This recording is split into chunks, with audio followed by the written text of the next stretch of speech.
मतलब reflexive pronoun लिखकर भी उनको सही किया जा सकता है। ठीक है, चलो अब शुरू करते हैं आगे। मतलब शुरू तो चली रहा है कहानी, थोड़ी सी मैं ऐसी वर्ड्स बता देता हूँ, उनका ध्यान रखना। देखो,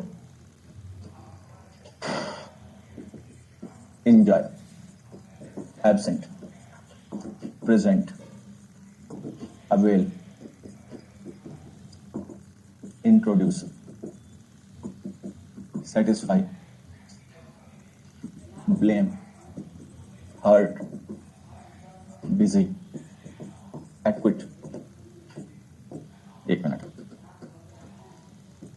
acquit, prostrate, ठीक है, address, apply, accustom, adapt, acclimatize,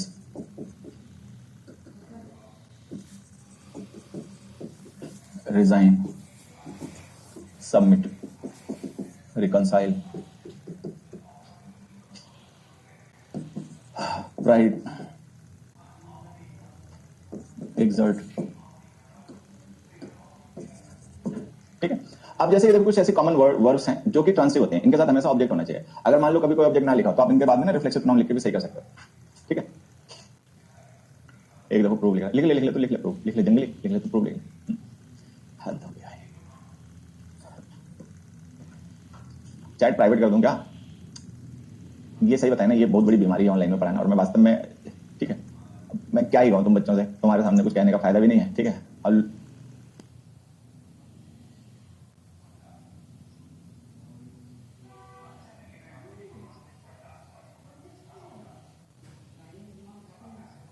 लोग बहुत होते हैं।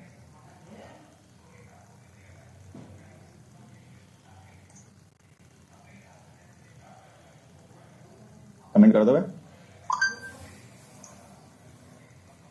Heart beat 72 times per minute, मतलब इसका क्या मतलब है बच्चे? हार्ट बीट के बीच में बात कहां से आ गई? ठीक है, चल अब ये जो हमने सामने वर्ड्स लिखे हैं, ठीक है, इनको एक बार देख लो। इनमें से बहुत सी वर्ड्स ऐसी होंगी जिनको तुम पहले से जानते समझते होगे, ठीक है, जिनके मीनिंग तुम्हें पता होंगे। ठीक, बहुत सी हैं जिनके नहीं पता होंगे। अब मैं सारी एक करके समझा दूंगा, इनको एक बार एग्जांपल से भी समझा लेंगे। ठीक है, हाँ। देखो ध्यान से देखना यहाँ पे सारे बच्चे, इनके सबसे पहले ना मीनिंग एक बार समझ लें सारे ध्यान से। एंजॉय का मतलब पता ही है, एब्सेंट प्रेजेंट का मतलब पता ही है, तो अभी हमने डिस्कस ही करा। एंजॉय का मतलब एंजॉय करना, एब्सेंट का और प्रेजेंट का मतलब हमने डिस्कस कर लिया। ठीक है, उसका देंगे अवेल। अवेल का मतलब होता है टू मेक समथिंग अवेलेबल, किसी चीज को मतलब अवेल कराना। जैसे हमने लिखा he made available himself of that opportunity, तो इसका मतलब उसने उस अपॉर्चुनिटी को खुद को अवेल कराया, मतलब खुद को अवेल कराने का मतलब खुद उसका फायदा उठाया। ठीक है, अगले पे देखो इंट्रोड्यूस। इंट्रोड्यूस का मतलब होता है किसी चीज का इंट्रोडक्शन देना। जैसे मैं लिख दूं सेंटेंस, मान लो, चलो लिख ही देता हूं यहाँ पे, या बाद में लिख दूंगा। मैंने मान लो लिखा Mohan introduced to the chairman, तो अगर हमने लिखा Mohan introduced to the chairman, तो whom did he introduce to the chairman? Mohan ने इंट्रोड्यूस किया चेयरमैन को, किसे किया इंट्रोड्यूस, ये बताना पड़ेगा। Mohan introduce his father, Mohan introduce his friend, Mohan introduce his brother, कोई भी लिख दो। नहीं कुछ समझ में आया तो सीधे लिख दो Mohan introduced himself to the chairman, Mohan introduced himself to the chairman, ये हो गया सही। नेक्स्ट वर्ड आ गया सेटिस्फाई। अब देखो एक एग्जांपल से सारे बच्चे समझने हैं। हमने एक सेंटेंस लिखा, he satisfied with the delicious food, he satisfied with the delicious food। ठीक, जल्दी से सारे बच्चे मुझे ये बताएं कि सेटिस्फाई का मतलब क्या होता है? सेटिस्फाई करना या सेटिस्फाई होना? जल्दी से बताओ। सेटिस्फाई वर्ड का मतलब क्या? सेटिस्फाई करना या सेटिस्फाई होना? डूइंग या हैपनिंग? जल्दी से बताओ।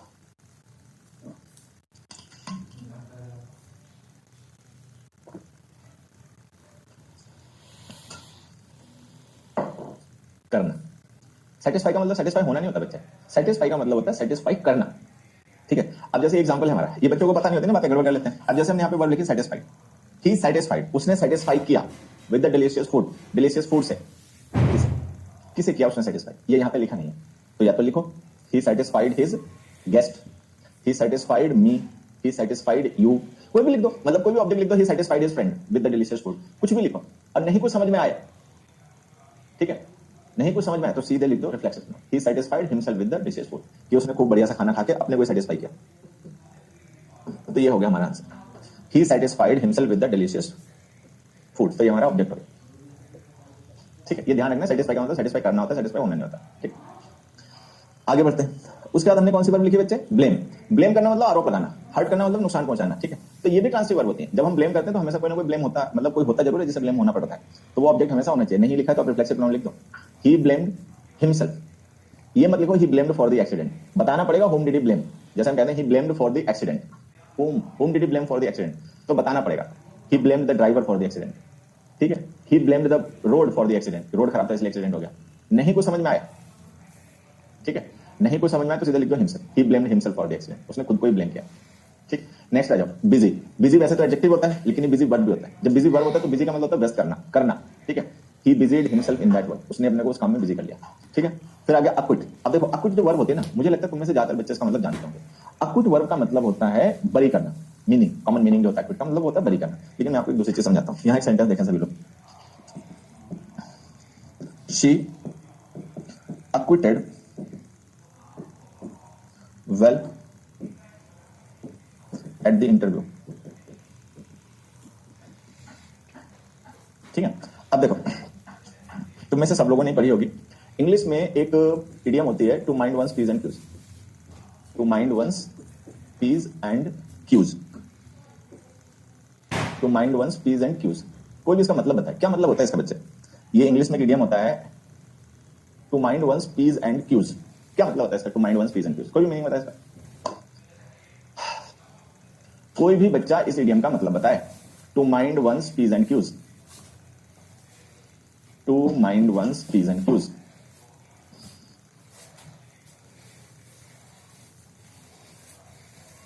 नहीं पता, कोई बात नहीं, बता देता हूं।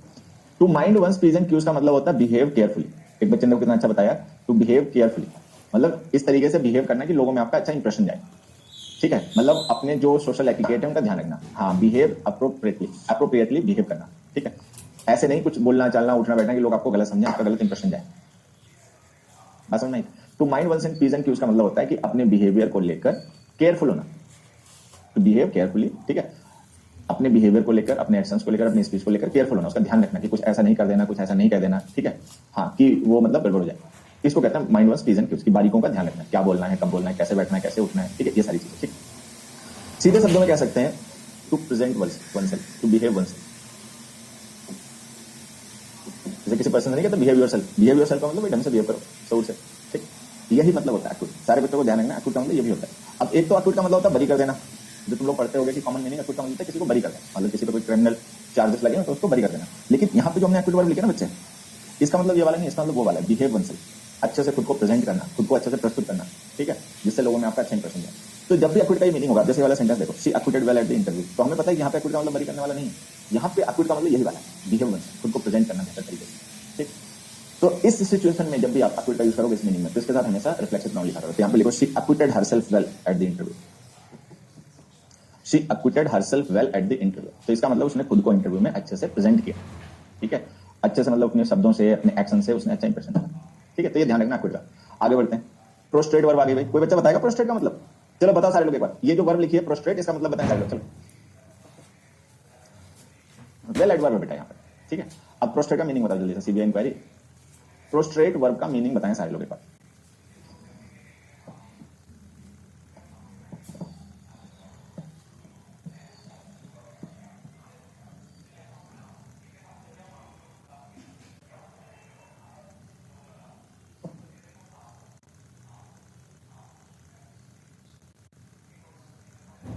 अरे बाउलों कुछ तो पढ़ा लिया करो।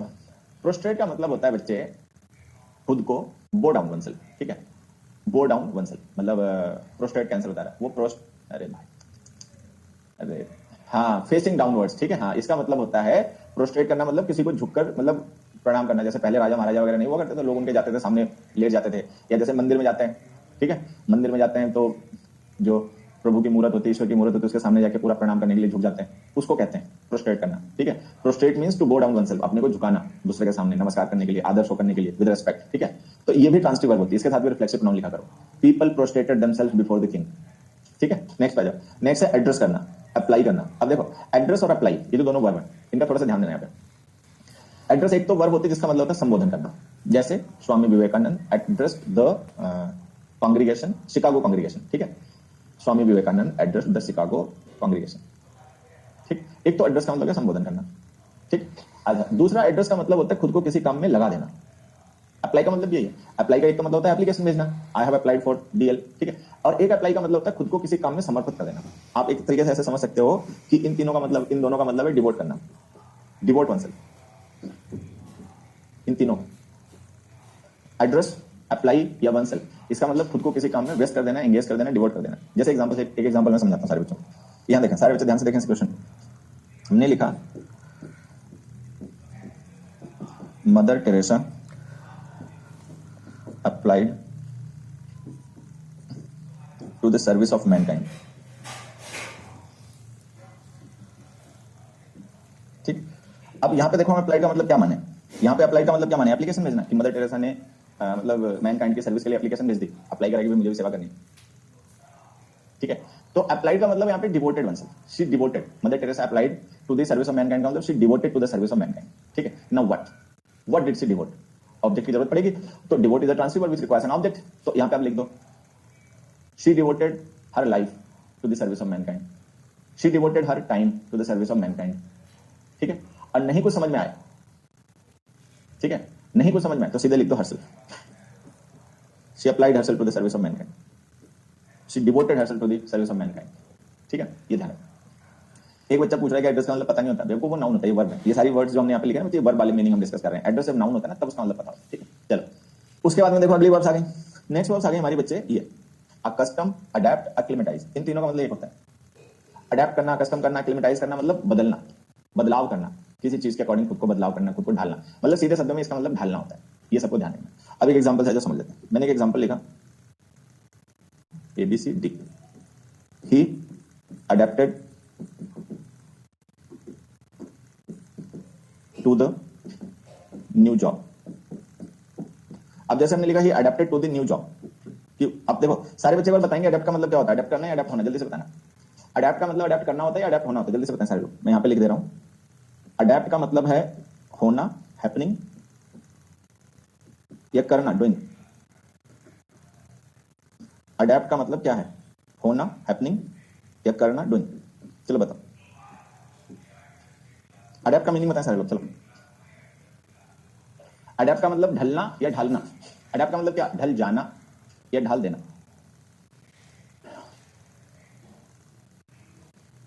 ढाल देना, अडैप्ट का मतलब ढालना, ढल जाना नहीं, ढालना, ठीक है। तो adapt is a doing verb, not a transitive one, it requires an object. He adapted to the new job, whom did he adapt, किसको उसने अडैप्ट किया न्यू जॉब के अकॉर्डिंग। अब हमें बताना पड़ेगा, अब यहां तो बता नहीं रखा कि, तो अब ये तो इतना हमें पता है कि खुद को डाला होगा, दूसरे को थोड़ी न्यू जॉब के अकॉर्डिंग डालेगा, तो लिख दो himself, he adapted himself to the new job, मतलब उसने खुद को नई जॉब के हिसाब से अपने को ढाल लिया। मान लो पहले कोई पर्सन जॉब करता था दिन की, फिर उसकी ड्यूटी लग गई रात की, ठीक है। पहले काम था उसका अलग टाइप का, काम हो गया अलग टाइप का, तो उसने जरूरत के हिसाब से, जॉब के हिसाब से, जरूरी था खुद में बदलाव कर लिया, अपना उठना बैठना सोना जगना उसने उस हिसाब से चेंज कर लिया, ठीक है।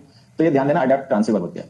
अडैप्ट और एक्लिमेटाइज का मतलब और अकस्टम का मतलब सेम होता है, ठीक है। ही अकस्टम्ड हिमसेल्फ, ही एक्लिमेटाइज्ड हिमसेल्फ। एक्लिमेटाइज मतलब किसी वातावरण के हिसाब से, माहौल के हिसाब से खुद को ढालना। जैसे एनिमल्स होते हैं, तो जो एनिमल्स डेजर्ट में पाए जाते हैं, तो वो डेजर्ट के क्लाइमेट के हिसाब से खुद को एक्लिमेटाइज कर लेते हैं, ठीक है। जंगलों में पाए जाने वाले एनिमल्स होते हैं, तो जंगल का जो क्लाइमेट होता है उसके हिसाब से खुद को एक्लिमेटाइज कर लेते हैं। समझ में आ रही है? चलो, उसके बाद आ गया रिजाइन, सबमिट और रिकंसाइल। कोई भी बच्चा रिजाइन का मीनिंग बताए। रिजाइन का मतलब कोई बच्चा जल्दी से बताए क्या होता है। रिजाइन का मतलब कोई बच्चा जल्दी से बताए क्या होता है। ही रिजाइंड टू देयर डिमांड।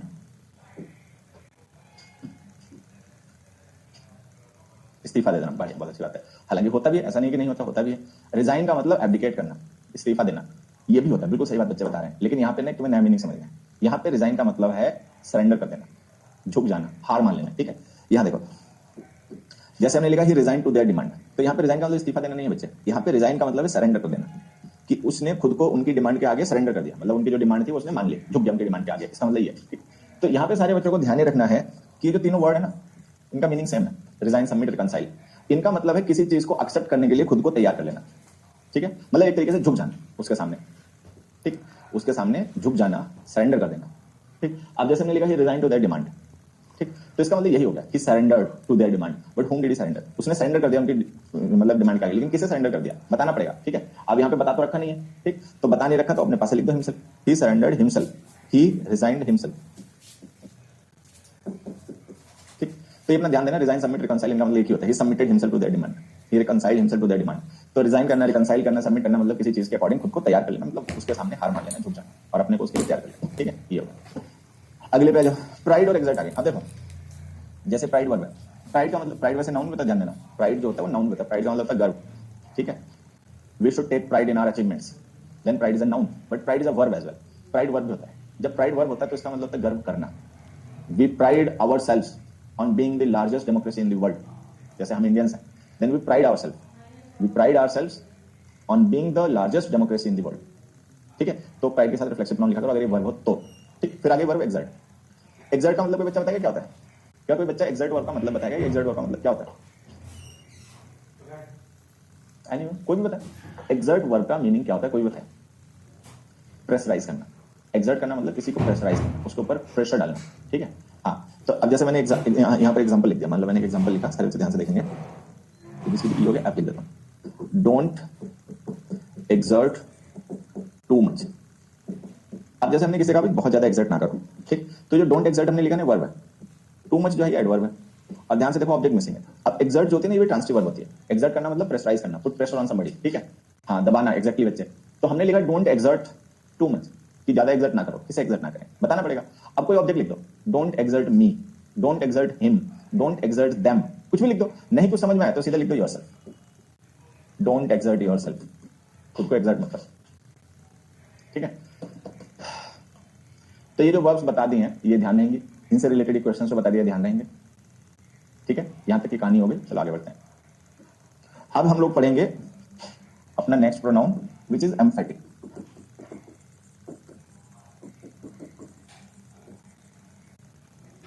ठीक है,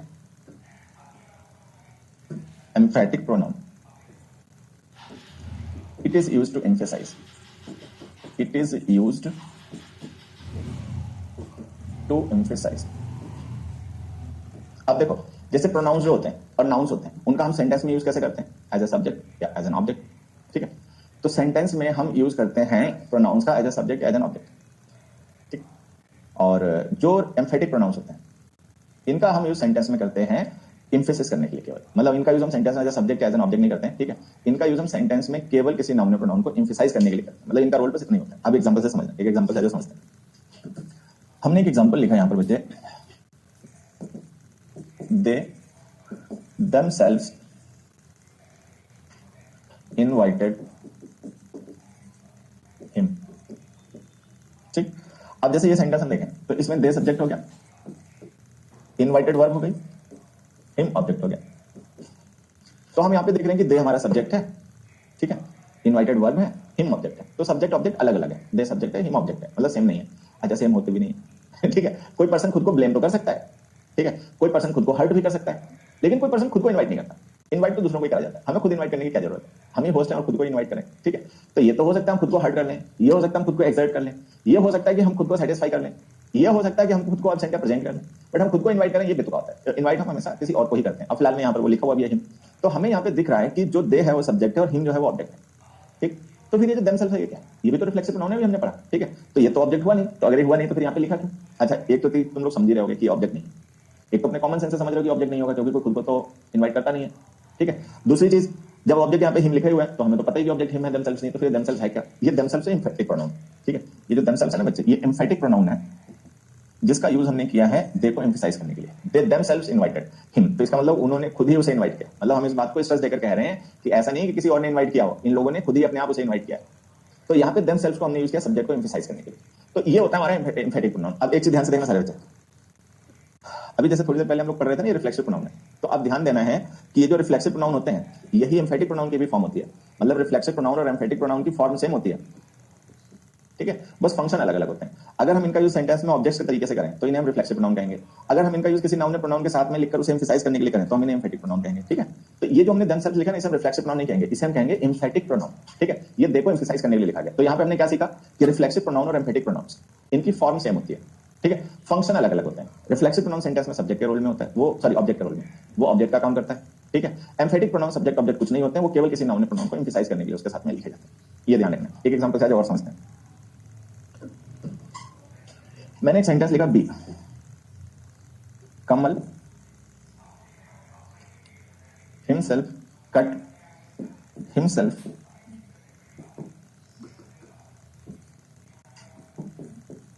दैट ट्री। बताओ सेंटेंस सही है गलत? और ये भी बताना कि हिमसेल्फ इसमें एम्फेटिक प्रोनाउन है या रिफ्लेक्सिव प्रोनाउन है। तो दो चीजें तुम लोगों को बतानी है, एक ये बताओ कि जो हिमसेल्फ हमने लिखा है, ठीक है, वो रिफ्लेक्सिव प्रोनाउन है या एम्फेटिक प्रोनाउन है, एक चीज। और दूसरा ये बताने कि सेंटेंस सही है गलत है।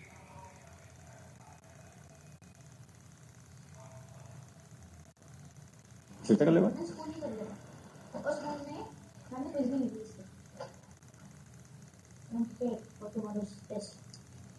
रिफ्लेक्सिव प्रोनाउन है या एम्फेटिक प्रोनाउन है, तो ये बताना है। सेंटेंस सही है गलत है ये भी बताना है। दो चीजें बतानी है। चलो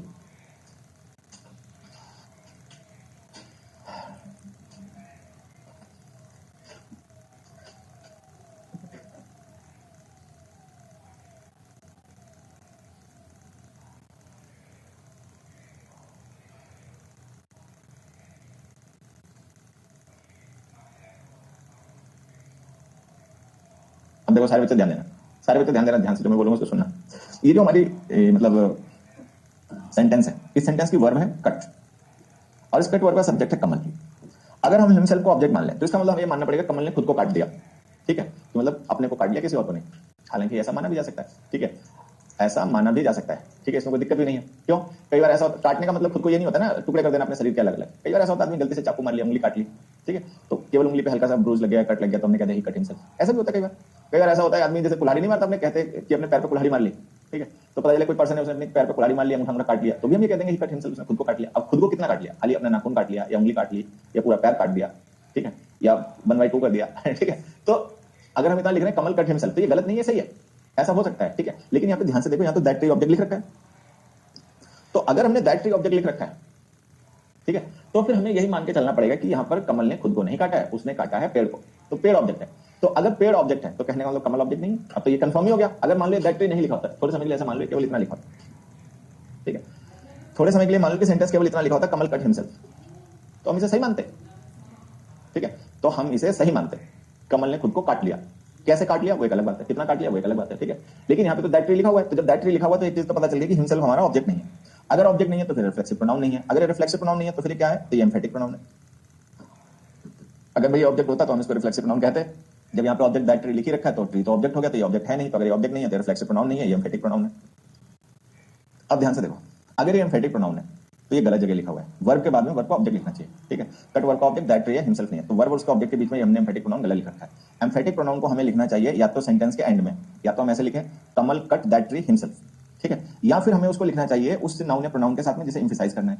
अब कमल को एम्फसाइज करना है तो कमल के साथ लिखो, तो इसे ऐसे लिखो कमल हिमसेल्फ कट दैट ट्री। तो कहने का मतलब कमल ने अपने आप ही वो पेड़ काटा है, मतलब हम इस बात को एम्फसाइज कर रहे हैं कि ऐसा नहीं किसी और ने पेड़ काटा है, कमल ने खुद ही वो पेड़ काटा है, इसका मतलब ये होगा, ठीक है। तो रिफ्लेक्सिव प्रोनाउंस को प्रेफर किया करो उस